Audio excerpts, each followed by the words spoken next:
Baik, assalamualaikum warahmatullahi wabarakatuh. Selamat pagi anak-anak. Apa kabar hari ini? Semoga semuanya dalam keadaan sehat walafiat ya. Dalam keadaan selalu bahagia dan selalu semangat untuk belajar. Oke? Baik, sebelum memulai pembelajaran, kita absen dulu ya. Absen dulu.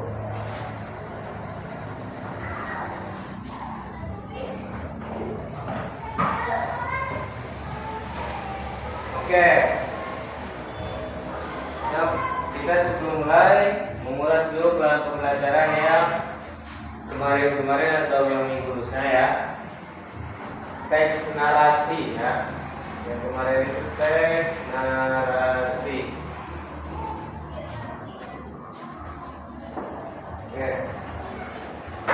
Apa sih teks narasi itu? Ya, nah, teks narasi adalah teks yang menceritakan suatu peristiwa atau kejadian secara beruntun dan kronologis ya. Jadi teks narasi adalah suatu cerita yang menceritakan suatu peristiwa atau kejadian secara beruntun dan kronologis ya. Nah, sudah paham kan dalam teks narasi itu apa? Baik, anak-anak, pernahkah kalian menceritakan pengalaman saat liburan, saat bermain bersama teman, atau pergi ke rumah nenek? Apakah pernah? Pernah, oke. Cerita seperti itu disebut teks narasi ya. Teks narasi adalah teks yang berisi cerita tentang suatu peristiwa atau pengalaman yang disusun secara beruntun dari awal, tengah, hingga akhir ya. Seperti kita menceritakan tentang awalnya.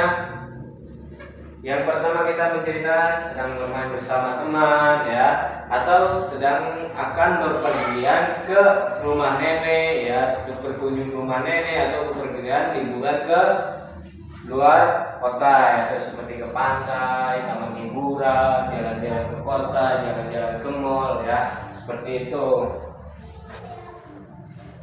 Nah, teks narasi juga bertujuan untuk menceritakan suatu kejadian sehingga pembaca atau pendengar dapat memahami dan menikmati cerita tersebut ya. Jadi kita bukan hanya sebagai penulis atau pengarang dalam sebuah teks atau dalam sebuah cerita. Jadi kita juga harus memahami apa dalam isi sebuah teks itu dan apa yang ada di dalam cerita itu, agar audiens atau teman-teman rekan-rekan kita sekalian mendengarnya lebih enak, lebih santun gitu ya, lebih sejuk. Nah, ciri-ciri teks narasi kan boleh tulis. Ciri-ciri teks narasi berisi cerita atau peristiwa ya. Yang pertama berisi cerita atau peristiwa. Cerita seperti apa? Cerita seperti tadi, pergi liburan, pergi keluar kota ya, pergi bermain bersama teman. Nah, yang kedua memiliki tokoh atau pelaku cerita. Nah, memiliki tokoh seperti ayah, ibu ya, seperti itu ya, saudara-saudara. Memiliki latar tempat dan waktu. Nah, memiliki latar tempat seperti tempat kita mau berpergian ke rumah nenek ya, atau kita akan bepergian ke luar kota, bepergian ke pantai, atau kita bepergian ke mall ya, atau kita bepergian bermain ya bersama teman. Kita harus menunjukkan tempat dan waktunya. Misalkan besok jam 8 kita akan bepergian ke rumah nenek ya, seperti itu. Nah, yang keempat, memiliki urutan kejadian yang jelas ya. Ya, sudah jelas di sini ya. Pasti ketika kita sedang berjalan-jalan atau bepergian ke luar kota atau luar daerah, pasti ada yang namanya urutan kejadian atau kejadian yang jelas ya. Jelas kita lihat. Nggak mungkin dong kita menjelaskan tapi kita tidak melakukannya seperti itu, atau nggak mungkin kita menceritakan apa yang kita tidak melakukannya. Nah, yang kelima, menggunakan bahasa yang mudah dipahami. Nah, di sini juga kita menggunakan bahasa yang mudah dipahami seperti bahasa Indonesia ya, bahasa kesehari-harian kita di sekolah ya, atau bahasa yang kampung halaman masing-masing ya, seperti itu. Nah, yang asalkan bisa dapat dipahami oleh diri sendiri dan teman-teman yang lain ya. Toh gimana? Pak, gimana kalau ada yang pakai bahasa Inggris? Pak, gimana kalau ada yang pakai bahasa Arab? Tidak apa-apa.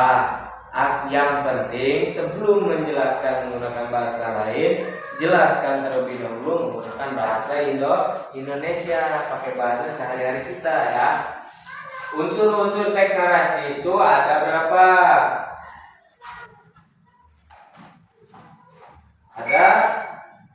Ada 4. Nah, oke. Yang pertama apa? Tokoh. Ada yang tahu tokoh itu apa? Nah, ya. Tokoh adalah orang atau pelaku yang ada dalam cerita ya. Seperti kita menjadi tokoh ya, menjelaskan atau menceritakan apa yang telah terjadi yang kita lakukan ya. Yang kedua contohnya gitu ya, aku, ayah, ibu, adik, dan kakak. Latar, tadi apa latar? Latar adalah tempat, waktu, dan suasana terjadinya cerita ya. Contoh, tempat ke pantai, waktu hari Minggu pagi jam 8, suasana menyenangkan. Nah, alur. Nah, di sini juga ada alur ya. Alur itu apa sih Pak? Alur adalah urutan kejadian di dalam cerita. Nah, seperti contoh berangkat ke pantai ya, bermain pasir, makan siang, berfoto, dengan bermain banana boat, dengan bermain jet boat ya, seperti itu. Itu berurutan ya namanya ya. Dan yang keempat adalah amanat. Amanat itu apa? Amanat adalah pesan yang dapat kita ambil dari cerita. Contohnya ya, kita harus menjaga kebersamaan dan kasih sayang dalam keluarga ya. Nah, seperti itu contoh amanat ya, menjalani tali silaturahmi seperti itu ya. Nah, di sini juga ada Bapak kasih contoh teks narasi ya, yang judulnya liburan ke pantai. Pada hari Minggu, aku dan keluargaku pergi ke pantai. Kami berangkat pagi-pagi agar tidak terjebak macet. Setelah perjalanan selama 2 jam, akhirnya kami sampai di pantai. Sesampainya di sana, aku bermain pasir bersama adikku, ayah, dan ibu, menikmati pemandangan laut yang indah. Kami juga makan siang bersama di bawah pohon yang rindu atau di bawah pohon yang dingin ya.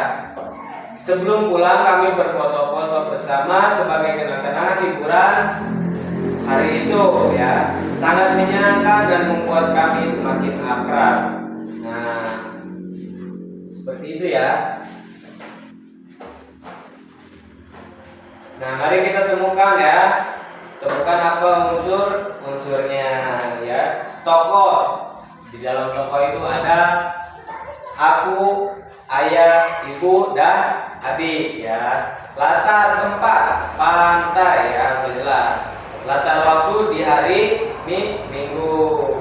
Alurnya berangkat ke pantai, bermain, makan siang, berfoto, pulang. Amanat, kebersamaan dengan keluarga membuat hubungan semakin erat ya.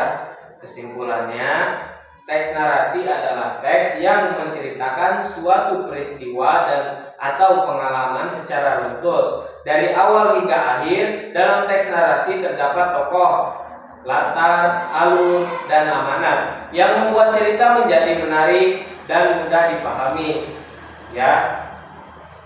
Pesan untuk siswa ya, pesan untuk anak-anak kalian, untuk anak-anak atau kalian adik-adik. Setiap anak pasti memiliki pengalaman yang menarik. Cobalah menuliskan pengalaman tersebut menjadi sebuah cerita sederhana Dengan berlatih menulis teks narasi, kalian dapat menjadi penulis cerita yang hebat. Ya. Jadi sekarang Bapak mohon buat anak-anak atau adik-adik sekalian, kalian dimohon untuk membuat teks narasi.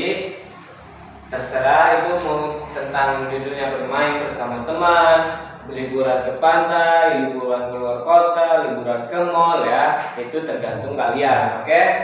Nah, mungkin cukup sekian ya dari Bapak itu untuk PR ya. Nanti minggu depan dikumpulin dan dibaca satu orang ya. Dan jangan lupa di sini Bapak akan membagi kelompok ya. Yang ini kelompok 1, yang ini kelompok 2, yang ini kelompok 3, yang itu kelompok 4. Di sini terjadi dalam 4 kelompok. Silahkan kalian berdiskusi atau saling mengarahkan membuat cerita atau kalian bisa bermain bareng-bareng nanti besok atau lusa ya. Kalian bisa bermain dan kalian ceritakan ke dalam itu. Mungkin cukup sekian dari Bapak. Semoga hari ini dapat bermanfaat ilmunya ya bagi kita semua. Amin. Ya. Dan Bapak mohon kepada kalian semangat terus belajarnya. Jangan sampai pantang menyerah ya. Jangan lihat ke belakang, lihat ke depan apa tujuan kita dan bagaimana kita untuk berkembang. Oke? Mungkin cukup sekian dari Bapak. Wabillahi taufiq wal hidayah. Assalamualaikum warahmatullahi wabarakatuh.